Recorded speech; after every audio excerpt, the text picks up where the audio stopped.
ഒരൊറ്റ പ്രമേയം മാത്രം മതി, ഒരൊറ്റ പ്രമേയം മാത്രം മതി.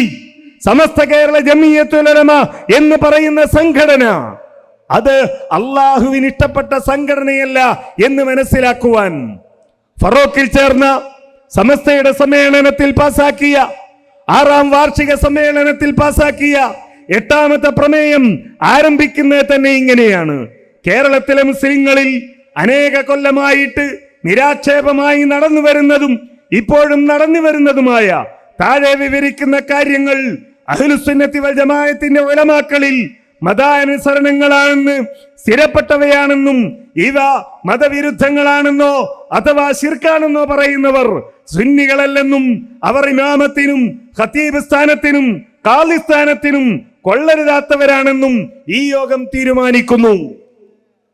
ഖാളി സ്ഥാനത്തിനും ഇമാമ സ്ഥാനത്തിനും ഖതീബ് സ്ഥാനത്തിനും പറ്റാത്തവരായി സമസ്ത കാണുന്നത് ആരെയാണ്?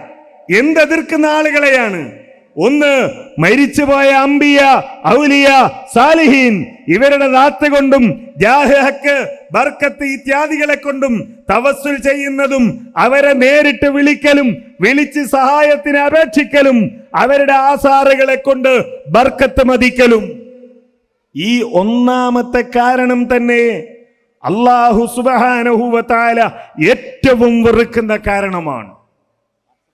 കാരണം അള്ളാഹുവിനോടാണ് പ്രാർത്ഥിക്കാൻ അള്ളാഹു പഠിപ്പിച്ചത്. അള്ളാഹുവിനെ സ്നേഹിക്കുന്നവർ അള്ളാഹുവിനോട് പ്രാർത്ഥിക്കുന്നവരാണ് എന്നാണ് ഇസ്ലാം പഠിപ്പിക്കുന്നത്. അതിനപ്പുറത്ത് ഈ മഹാന്മാരോടൊക്കെ പ്രാർത്ഥിക്കുകയും അതിനുപോൽബലകമായ ആചാരങ്ങളും അനുഷ്ഠാനങ്ങളും ഉണ്ടാക്കുകയും അതിനെ പിന്തുണക്കുകയും ചെയ്യുന്ന ഒരു സംഘടനയെ എങ്ങനെയാണ് അള്ളാഹു ഇഷ്ടപ്പെടുക എന്നാണ് നമുക്ക് മനസ്സിലാകാത്തത്.